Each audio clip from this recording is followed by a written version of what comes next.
केंद्रीय लोकसेवा आयोगाचा निकाल जाहीर झाला आहे। 933 विद्यार्थ्यांनी यामध्ये यश संपादन केले आहे। सोलापूर मध्य रेल्वे विभागात असिस्टंट ऑपरेशन मॅनेजर म्हणून कार्यरत असलेल्या एच.एस. भावना यांनी देशात 55व्या रँकने उत्तीर्ण होत मोठे यश संपादन केले आहेत। या यशाचं श्रेय आईव मित्र मंडळींना दिला आहे। एच.एस. भावना यांनी माहिती देताना सांगितले, हा त्यांचा 6वा प्रयत्न होता। पहिल्या 2 प्रयत्नात त्यांना कोणतीही पोस्ट मिळाली नव्हती। 2015 आणि 2016 साली भावना यांनी भूगोल विषयासह पूर्व परीक्षा दिल्या होत्या। 2018 मध्ये पूर्व मुख्य मुलाखत परीक्षेत यश मिळाल्यावर एच.एस. भावना यांची इंडियन रेल्वे ट्रॅफिक सर्व्हिस या विभागात निवड झाली होती। मिळालेल्या पोस्टवर रुजू होत भावना यांनी भारतीय रेल्वेमध्ये नोकरी सुरू केली। नोकरी करत असताना 2022 साली झालेल्या केंद्रीय लोकसेवा आयोगाच्या परीक्षेत भावना यांनी देशात 55वी रँक प्राप्त केली आहे। उस रिजल्ट में देश में कितने रैंक से आपने क्वालिफाई किया है, आपका एक्सपीरियंस कैसा है फर्स्ट अटेम्प्ट से 6 अटेम्प्ट तक, आपका नाम बोल के स्टार्ट कीजिए। मेरा नाम है भावना और मैं बिलोंग करती हूँ बेंगलोर कर्नाटका से। एंड इस बार मुझे यूपीएससी में 55th रैंक आया है। ये मेरा 6th अटेम्प्ट है और मेरा ऑप्शनल है एंथ्रोपोलॉजी। तो फिर it is been a very long journey, first attempt से 6th अटेम्प्ट। तो this journey is an experience in itself, मतलब हमें बहुत सारा सीखने के लिए मिलता है, बहुत सारे लोग के साथ इंटरेक्शन भी होता है। तो फिर ये बहुत ही बढ़िया और अच्छा सा जर्नी हुआ। 3rd अटेम्प्ट में मेरा क्वालिफाई हुआ था इंडियन रेलवे ट्रैफिक सर्विसेज में।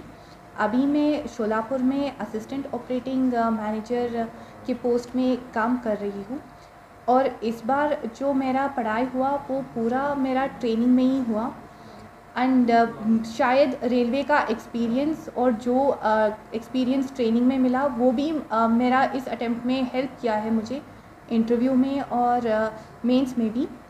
एंड इतने सारे लोग और इतने सारे ऑफिसर्स के साथ जब इंटरेक्शन होती है वो अपने आप मतलब एक तरह से कॉन्फिडेंस आ जाती है एक पर्सन में। तो फिर वो भी पर्सनालिटी टेस्ट में हेल्प किया होगा। और इसके अलावा भगवान और बड़ों के आशीर्वाद से ये रैंक मुझे मिला है। ये पहले 2 बार मैंने कन्नड़ा लिटरेचर ऑप्शनल से अटेम्प्ट किया है। उसके पहले मेरा ऑप्शनल था ज्योग्राफी। जब मुझे ये महसूस हुआ ज्योग्राफी में मुझे मार्क्स नहीं मिल रहा था, तकलीफ़ हो रही थी, तब मैंने कन्नड़ा लिटरेचर ऑप्शनल को चेंज किया। कन्नड़ा लिटरेचर में मुझे IRTS पोस्टिंग मिला। उसके बाद कन्नड़ा में भी इतना अच्छा सा मार्क्स नहीं आ रहा था, तो फिर से मेहनत करके पूरा एंथ्रोपोलॉजी पढ़ के लास्ट अटेम्प्ट के लिए मैंने एंथ्रोपोलॉजी ऑप्शनल चेंज किया और इस बार मेरा रैंक आया है 55th रैंक। पढ़ाई के लिए कितना घंटे किया फर्स्ट अटेम्प्ट से लेकर पढ़ाई में कितना वक्त देते थे?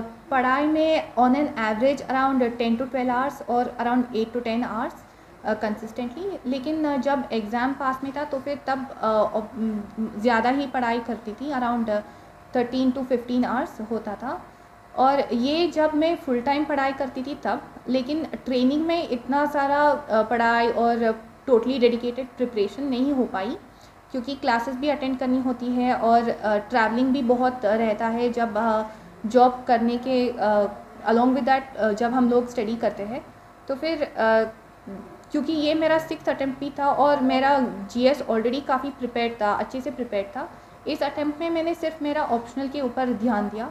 तो फिर ट्रेनिंग में 7 to 8 आवर्स हो रही थी पढ़ाई क्लासेस के बाद, और सैटरडे संडे पढ़ रही थी मैं जब मैं ट्रेनिंग में थी। आपकी ये जो कामयाबी मिली है आपको, ये कामयाबी के पीछे किसका हाथ है? ये कामयाबी के पीछे सबसे पहले मेरा माँ का हक है, और शायद माँ का भी ज़्यादा हक होता है मेरा गुरु का, और वो है वीरेंद्र ओझा सर, जिन्होंने मुझे पूरा मतलब बेटी के ज़्यादा ही मुझे गाइडेंस दिया है। वीरेंद्र ओझा सर और शौर्या शाश्वत सर ने मुझे इंटरव्यू और पर्सनालिटी टेस्ट के लिए हर दिन बैठ के मतलब क्वेश्चंस पूछ रहे थे, करंट अफेयर्स पढ़ा रहे थे, तो फिर उनका हक होता है। और मेरा पूरा बैचमेट्स राइट फ्रॉम जो मेरे साथ ट्रेनिंग में थे, Pradeep Dubal sir, Mahendra Singh sir, Daljeet Kumar sir, और मचेंद्र सर, इन वन और the other way they have been a very very strong support, and शायद उनका सपोर्ट के अलावा नहीं हो पाता था इतना जो मुझे रैंक मिला है। आने वाले स्टूडेंट्स को, जो पढ़ाई करने वाले जो स्टूडेंट, उनको क्या संदेश देना चाहेंगे, कैसे पढ़ाई करना चाहिए? One is to have the confidence in them, and hard work और कंसिस्टेंसी के अलावा और कुछ ये स्ट्रैटेजी कुछ नहीं है। ओनली थिंग इज़ दैट वो उसको पढ़ना है बस। अगर 10 घंटे होता है, 10 घंटे ठीक से कॉन्सेंट्रेशन से पढ़ना है, and it should be gradually increased. ऐसा कुछ मैजिक स्ट्रैटेजी या कुछ लक तो होता है, जैसे बड़ों का आशीर्वाद और भगवान का आशीर्वाद है, लेकिन हार्डवर्क के अलावा और कुछ काम नहीं करता है इस एग्ज़ाम में।